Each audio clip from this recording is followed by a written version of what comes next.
Meu nome é Galileu Nogueira e esse é o meu podcast, o Branding em Tudo. Aqui você vai aprender tudo sobre o universo do branding e acompanhar as principais marcas do Brasil e do mundo para aprender com elas.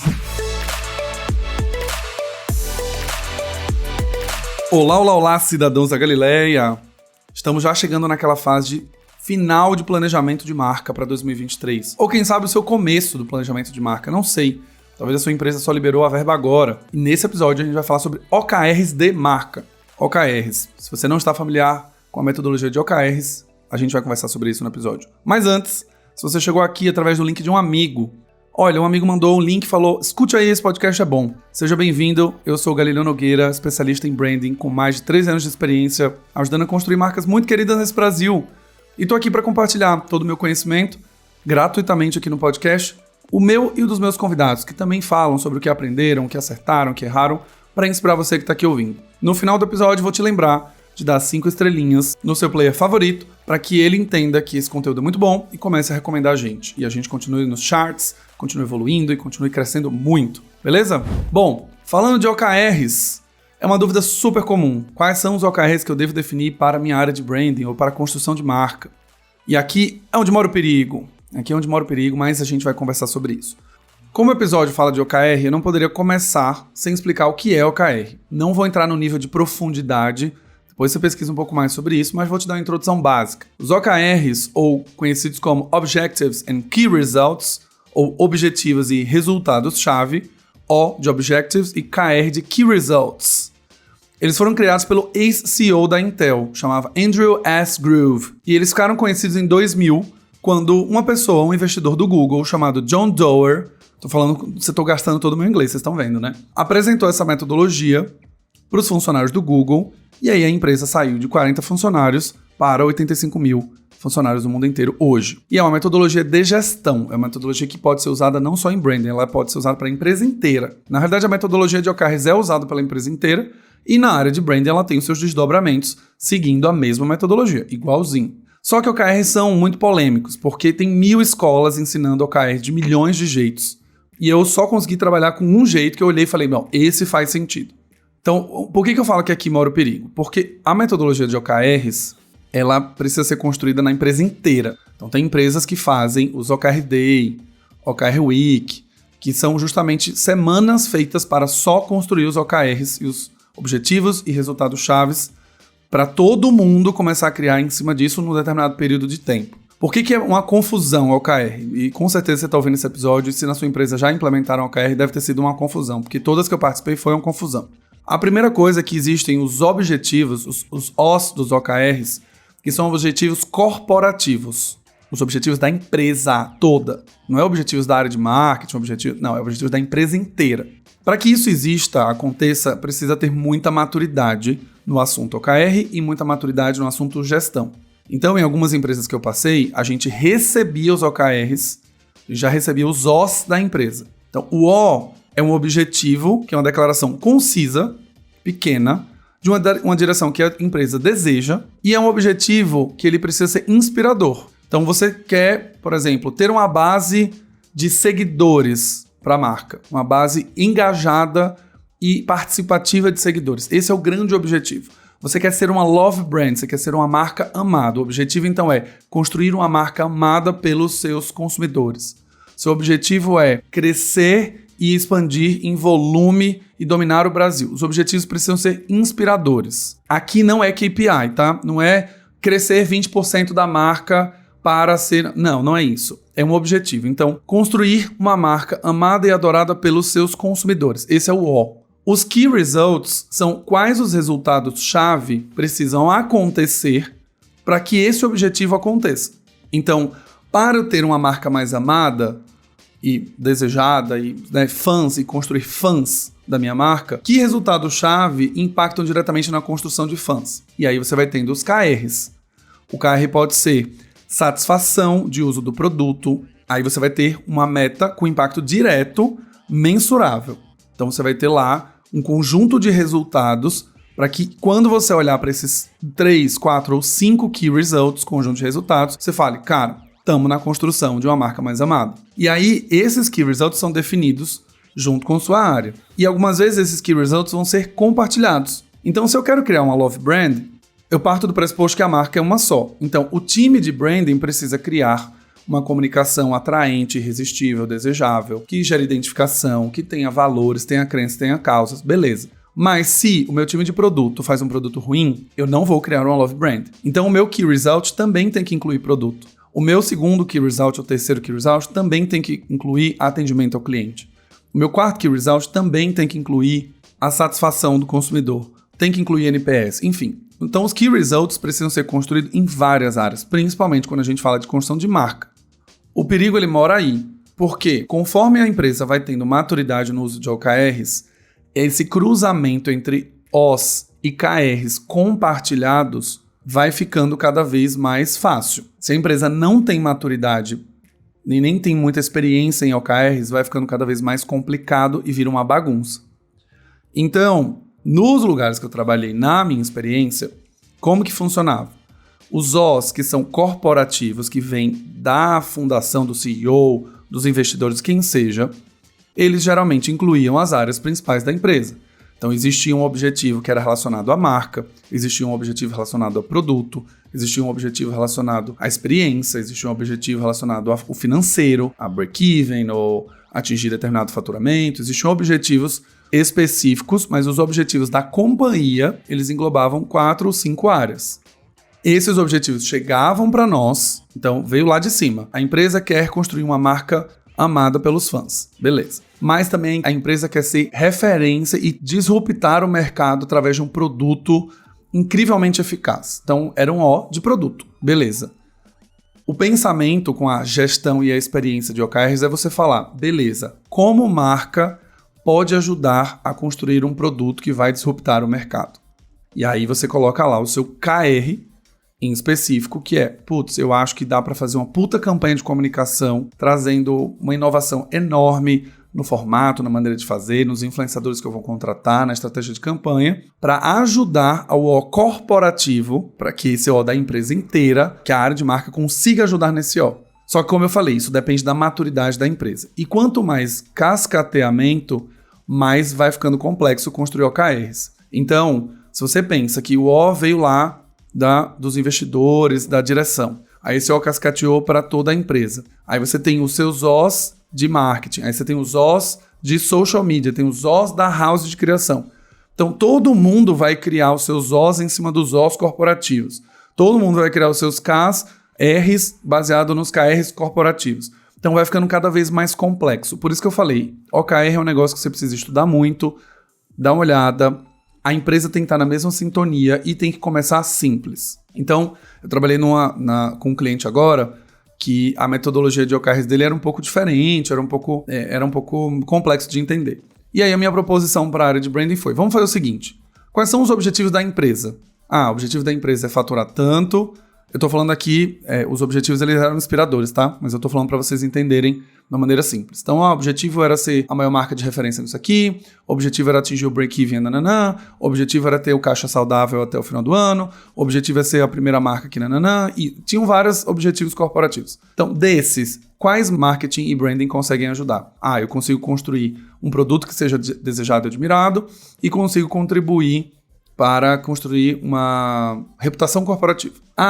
O break-even da empresa, a marca consegue ajudar? Não consegue ajudar, infelizmente. Vamos fazer o nível de satisfação do cliente crescer. Isso está muito mais ligado a produto do que marca.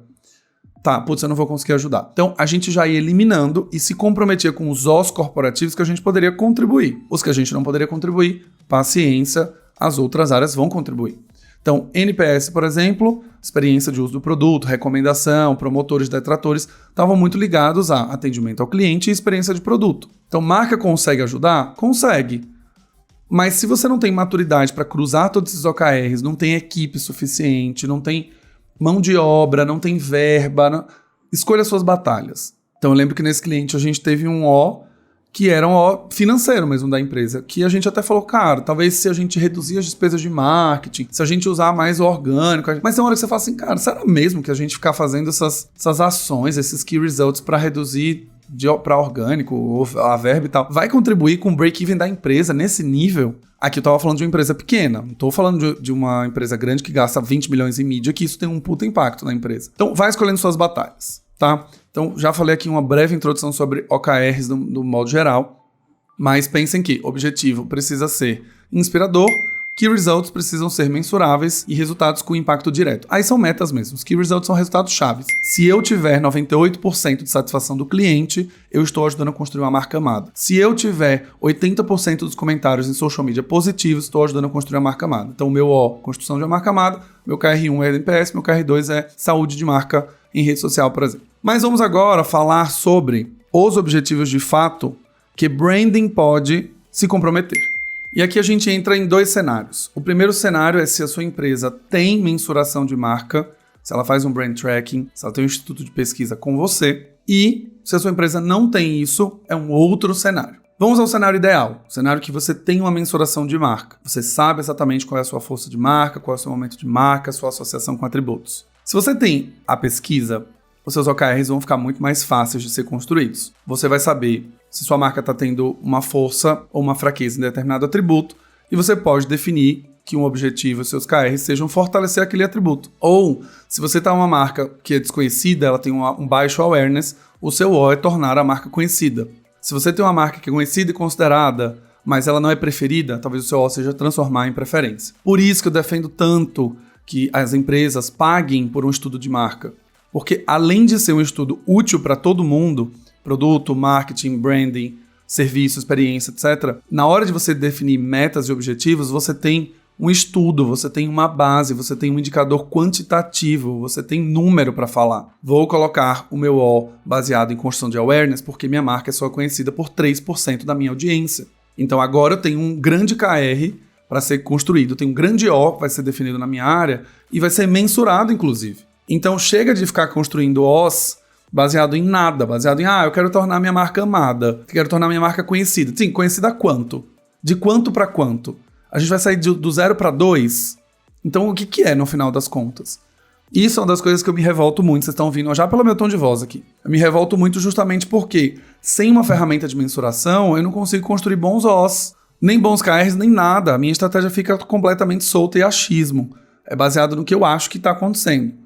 Então, primeira dica que você está ouvindo aqui, invista numa ferramenta de mensuração de marca para que você comece a transformar o trabalho de branding num trabalho profissional.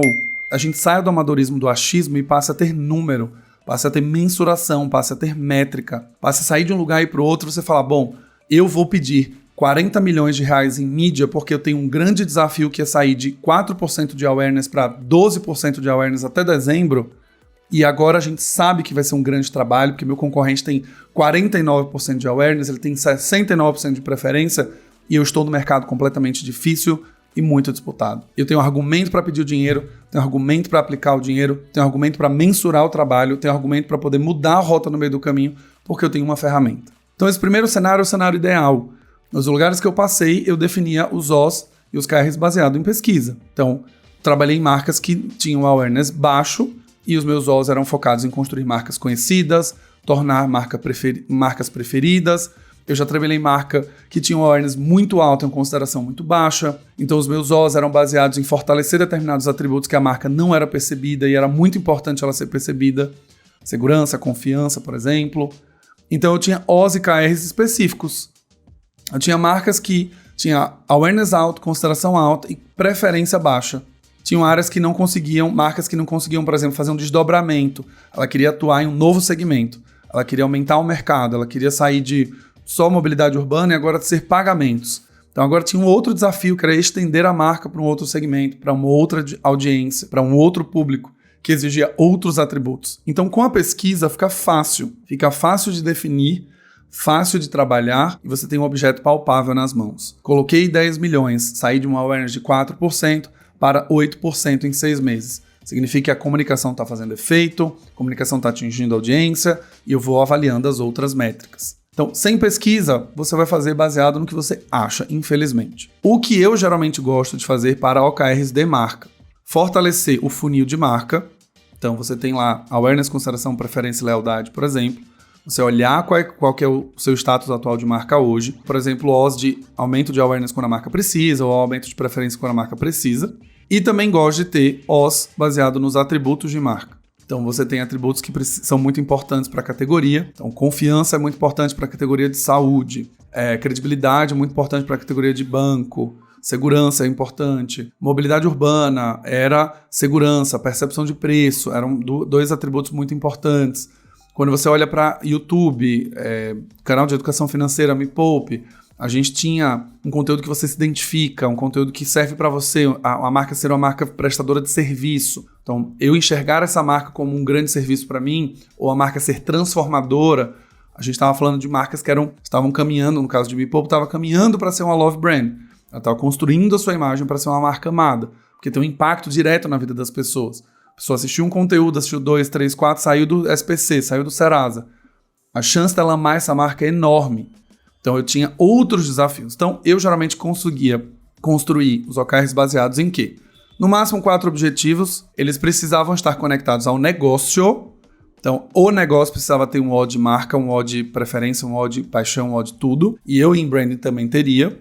E os meus 4 Os sempre eram baseados em funil de marca, geralmente 2 baseados em funil, 2 baseados em atributos de marca. Quando a gente não tinha necessariamente muitos desafios em funil de marca, etc., alguns Os eram baseados em novos caminhos que a marca faria. Então, se a marca vai fazer um movimento estratégico de atuar em um novo mercado, um desses Os era construir marca na categoria automotiva, né? E construir uma marca que seja amada na categoria automotiva, construir uma marca relevante na categoria automotiva. E aí vinham os KRs lá dentro. E os KRs, que geralmente são entre 2 e 5 no máximo por objetivo. Então, você tem o objetivo 1, 2 ou 3 KRs no máximo. Mais do que isso, você não vai conseguir cumprir. Vai ficar um monte de KR lá e você não vai conseguir entregar. Então, você tinha 2 ou 3 KRs no máximo. E aí, a depender do objetivo, você tinha KRs que também poderiam estar relacionados a um funil de marca. Então, você tinha objetivos de ser uma marca amada, desejada, etc. Mas se o seu objetivo era construir uma marca relevante no segmento automotivo, e lá no segmento automotivo você tinha um awareness de 1%, você tinha um awareness de 0%, eu poderia ter um KR de aumento de awareness de marca de 0 para 3. Então, você vai também equilibrando. Tendo dito isso, perguntas clássicas também. Nossa, como eu vou estimar? Né? Eu tenho uma marca com awareness de 10, eu vou colocar quanto? 14, 18? Aí também mora o perigo. Se você tem mensuração, você vai conseguir ver o histórico. Então, você precisa primeiro mensurar e você vê como a marca desempenha ao longo do processo. E se você tem investimentos em comunicação, você consegue estimar. Então, vou dar um exemplo simples. Eu fiz o tracking de marca de janeiro a julho, e de janeiro a julho eu gastei R$400 mil. E eu cresci 2 pontos de awareness. Beleza, isso aqui você pode ser um parâmetro. Então, se eu tiver R$800 mil, eu vou crescer 4 pontos de awareness? Não necessariamente. Por quê? A categoria que você se encontra pode ser uma categoria extremamente disputada, extremamente volátil.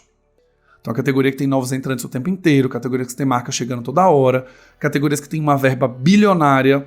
Então, você olha, por exemplo, categoria de alimentação no Brasil. Sadia, Seara, Perdigão. Cara, você conseguir crescer 2 pontos de awareness, às vezes leva anos. 3 pontos de awareness leva anos, porque você tem um investimento em comunicação altíssimo, uma disputa de atenção altíssima. Então, na mensuração, é bom você olhar o seu histórico e comparar você com você mesmo. E entender qual mercado que você está. Bons indicadores para isso. Cara, estou no mercado, por exemplo, de banco que eu trabalhei. Itaú, Santander, super fortes. Banco do Brasil, Caixa, super fortes. Muito investimento. Aí você tinha o segundo tier. Nubank, Inter, PicPay, blá, blá, blá. Tinha um grande investimento também. Super difícil. O bolo do mercado. O mercado de finanças no Brasil, o mercado de bancos no Brasil investiu 3 bilhões em publicidade. 5 bilhões em publicidade. Então, quando você ia ver, 80% do mercado era dominado por Itaú, Santander e Banco do Brasil, sei lá. Então, você estimar que você vai crescer 4, 5, 6% de awareness, se você concorre diretamente com essas marcas, é muito, porque essas marcas investem em bilhões. Se você tem um segmento específico, eu sou a marca do segmento financeiro, mas eu sou linha de crédito, eu sou um crediário para a classe C e D, só tem 3 concorrentes, etc. Você consegue ir um pouco mais ousado. O que eu geralmente recomendo é, coloca o tracking de marca, roda 6 meses, estima, baseado na verba que você tem, o crescimento de 1, 2 pontos e vai mensurando. Putz, no primeiro mês eu cresci 5 pontos, no terceiro mês eu cresci 3, no quarto mês eu cresci 2. Pô, então é uma categoria onde eu atuo com o meu público que está sendo mais tranquila de construir marca. E aí você vai construindo o histórico junto com o tracking. Aqui não é conta de padeiro. A cada R$1 que eu coloco, eu cresço 1 ponto. Não é. Infelizmente, gostaria muito que fosse. É você contra você mesmo, você contra um mercado específico e você contra uma audiência que pode ter muita concorrência ou pode ter pouca concorrência. Então, eu geralmente estimo sempre crescimento awareness, por exemplo. É difícil crescer awareness em determinadas categorias. Cresce 2%, cresce 3% ao ano. Quero crescer forças e atributos. Isso está relacionado também ao quanto de comunicação você vai fazer. Lembrem que construção de imagem de marca é baseada em quanto a sua marca se comunica. Se você não faz nada, se você faz só orgânico no social, se você faz uma campanha por ano e o resto você some, desaparece, talvez você nem cresça awareness. Talvez você nem tenha awareness. Que isso é outro grande descoberta também quando você faz mensuração. Já peguei marcas que eu rodei e o awareness era menor que 1%. Então, assim, basicamente ninguém conhecia a marca. E aí você tem um grande trabalho para tornar a marca conhecida. E para isso, precisa de grande investimento. Essa marca que tinha 1% de awareness, no final do ano ela ia crescer 10%? Depende. Se ela tem R$100 mil em verba, talvez ela não cresça. Ela cresça de 1 para 2. Se ela for no mercado pequeno, por exemplo, com poucos concorrentes. Se é um mercado mega disputado, ela está sendo um entrante agora para brigar com um grande, talvez os R$100 mil não faça cosquinha nenhuma, ela continue estável. Então, conforme você vai mensurando, você vai aprendendo também o comportamento da categoria. Se você, na empresa que você trabalha, não tem mensuração de marca, seja por conta de não quero pagar porque é caro, a gente sabe disso, mensuração de marca está entre 150 a 200 mil por estudo. Então, se você fizer 3 estudos por ano, você vai gastar 1 milhão, né, dependendo do seu investimento aí. 250, se você fizer um a cada 3 meses, você gasta 1 milhão. Se você fizer um a cada 6 meses, você vai gastar aí, né, 150, 300 mil. Então é caro. Tem opções mais baratas hoje? Tem. Estudos que você consegue gastar 70, 80 mil por estudo. É um documento que vale por 1, 2 anos. Mas se você quer ter a mensuração, você vai ter que fazer esse investimento a cada 3 meses. Né? Então é uma verba considerável. Se você não faz isso, os seus objetivos vão ser bem fracos mesmo, infelizmente. Os seus objetivos vão acabar sendo muito baseados no que você vai vendo de números que estão disponíveis para você. Crescimento de seguidores, crescimento de alcance, tráfego no site, são dados que estão disponíveis para você. Se você trabalha num aplicativo, quantidade de downloads, quantidade de pessoas usando, usuários ativos, tudo vai depender do segmento que você está atuando, né? Então, nos lugares que eu trabalhei que tinham mensuração, como eu falei, era muito mais fácil. Nos lugares que não, eu usava as métricas que eu tinha ao meu favor. Então, por exemplo, não tenho mensuração de marca, mas eu tenho Google Analytics e eu consigo ver tráfego direto. Tráfego direto é aquele momento que a pessoa digita o nome da marca direto no browser e já dá o enter e vai. Esse é um grande indicador que a marca tem um awareness positivo e tem uma lembrança de marca. O usuário vai lá e digita o nome da marca. Então, meu desafio é aumentar o tráfego direto. Ponto. Quanto mais gente digitar diretamente no browser, sem precisar fazer search, sem precisar entrar no Instagram e clicar no link da bio, mais minha marca está forte. Beleza. Tráfego no site, visitantes novos, awareness. Quanto mais gente nova, mais significa que a marca está sendo conhecida por novas pessoas. Então, usava métricas de digital para construir marca. O grande ponto de usar assim é muito bom, porque pelo menos você já tem um número. Mas o grande ponto de você usar assim é que você não está medindo efetivamente o crescimento de marca, porque a marca não é só entrar no site, né? A marca é um contato, uma construção emocional, uma construção de envolvimento. Às vezes a pessoa não entra no site, mas segue você no Instagram. Às vezes ela nem segue você no Instagram, mas ela te recomenda porque ela vê na farmácia uma embalagem muito legal e ela é muito fã da marca ali, mas ela não vê necessariamente comunicação. Às vezes ela está vendo um influenciador falar daquele produto e isso não está sendo mapeado por você. As suas métricas, elas são métricas de first party data, né, que eu chamo de primeira, aquele dado que está dentro da sua casa. É o tráfego do site, visitas, tráfego direto, tráfego de novos usuários, tempo de navegação, tráfego de referências. Isso tudo são métricas que você tem. Número de seguidores, número de alcance, número de impressões. Tudo métricas suas, mas você não necessariamente acompanha o movimento de mercado. Eu costumo dizer para todo mundo que eu atendo, cliente, empresas que eu dou palestra e tal, que é melhor ter algum dado do que não ter nenhum. Então, se você não tem dinheiro para comprar pesquisa, a sua empresa não quer investir, paciência, use os dados que você já tem à sua disposição. E aí começa a colocar algumas métricas suas. Né? Então, tráfego direto é uma boa métrica para mensurar a força de marca. Aumento de search no Google Trends. Então, tem pessoas buscando pela sua marca, buscando pelo produto da sua marca. Você pode colocar alguns Os ali, alguns KRs específicos em crescer esse movimento dentro do Google Trends, né? Sair de 40 pontos para 50 pontos. E vai construindo lá a indexação também, SEO. Eu quero tráfego de novos usuários. Você tem lá 1.000 usuários por mês, Você vai lá no gráficozinho de pizza no Analytics e vê quem é novo e quem é recorrente. Se a sua marca está em awareness, você vai querer aumentar novos. Sua marca está em fase de consideração e preferência, quer aumentar a recorrência. Tempo de navegação, interação com a marca. Legal, a depender das páginas que você estiver navegando, é importante que tenha um tempo de interação alto. Quando são páginas de explicação, páginas de convencimento de produto. Quando são páginas de ação rápida, preencher um formulário e baixar um lead, o tempo de navegação tem que ser baixo mesmo. Então, você vai cruzando o que você tem de dado de acordo com o status de marca que você tem hoje versus o que os seus números podem trazer. Uma última opção, que não é recomendada, mas quem não tem cão caça com o que a gente tem, é você rodar uma pesquisa com sua própria base, você mesmo, no Google Forms. Né? Por que eu não recomendo, mas digo aqui porque é a realidade brasileira, né, gente? É a realidade que a gente tem, do cliente que a gente tem, da verba que a gente trabalha. Se você rodar uma pesquisa na sua própria base, pelo menos você vai ter um número de como essa base é percebida, como a sua marca é percebida pela sua própria base. Obviamente que funil de marca não dá, né? Porque se você fizer uma pesquisa com sua própria base, seu awareness será 100%. E se ele não for, socorro, né? Se o seu próprio usuário não colocar que lembra de você na marca da pesquisa que é só a própria marca está mandando, temos um problema. Então, o awareness vai ser bem complicado. Mas, dentro de uma pesquisa com sua própria base, você vai conseguir entender um awareness, artificialmente falando, da sua base versus os concorrentes. Então, o quanto das pessoas que conhecem você conhecem as outras marcas também. Não é um funil de marca para você colocar aplicação. Não é que você fala, olha, fiz uma pesquisa e 30% das pessoas conhecem a Salve. E eu posso dizer que no Brasil... Não é um proxy. Dentro da sua base de pessoas que responderam à pesquisa, 30% das pessoas também conhecem a Salve. Não é a força da marca, não é a popularidade de marca, não é nada. Dentro da sua própria base, a percepção da sua base sobre conhecimento de marca é 30%. Fim. Não é um funil de marca, não é média de mercado, não é nada. Mas você já tem um número para falar, olha... Eu rodei essa pesquisa em janeiro, a Salve tinha 30%, rodei essa mesma pesquisa em fevereiro e a Salve agora tem 40%. Opa, a Salve está crescendo dentro da minha própria base. Então você já começa a entender que a marca está fazendo movimentações. Então você já está criando uma base de dados para você mesmo. Por que eu não recomendo fazer este tipo de pesquisa?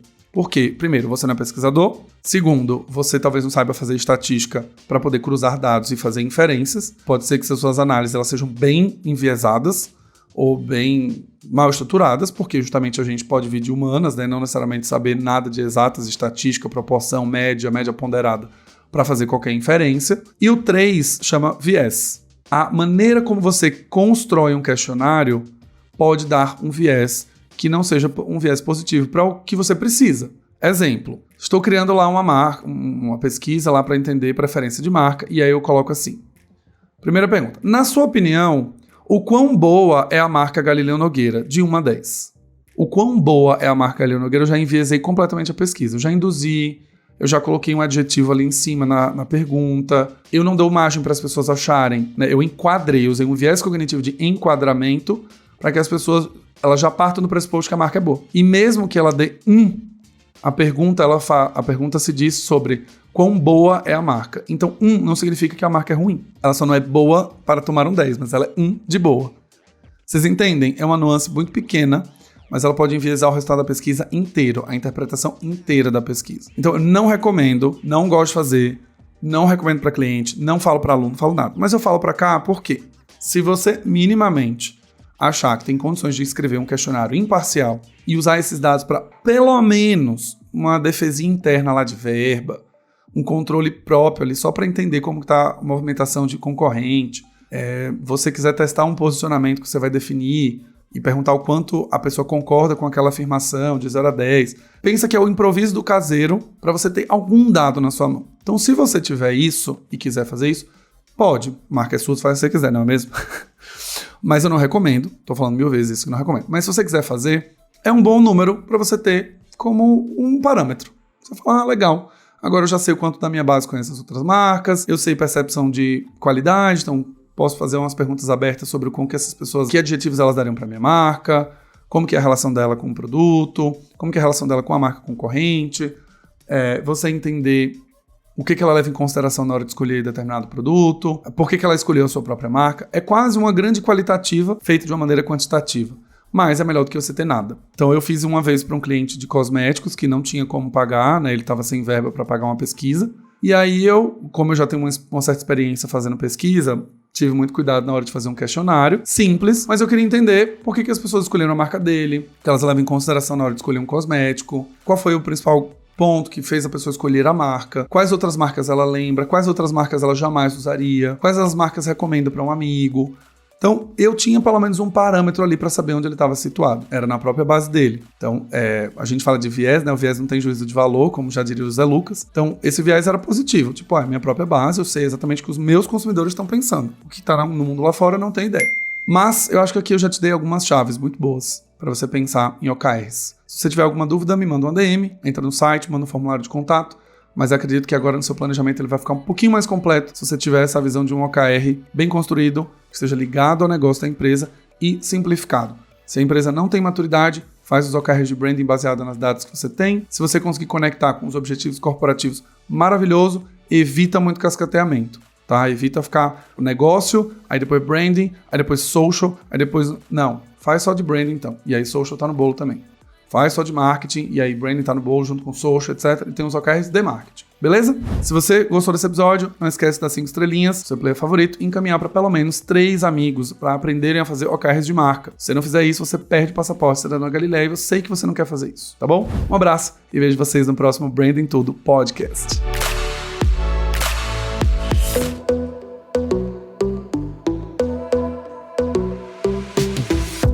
E esse foi mais um episódio do Branding Tudo, o seu podcast de branding. Não esqueça de me seguir nas redes sociais, @Galileu Nogueira, para ficar por dentro de tudo que acontece no mundo do branding.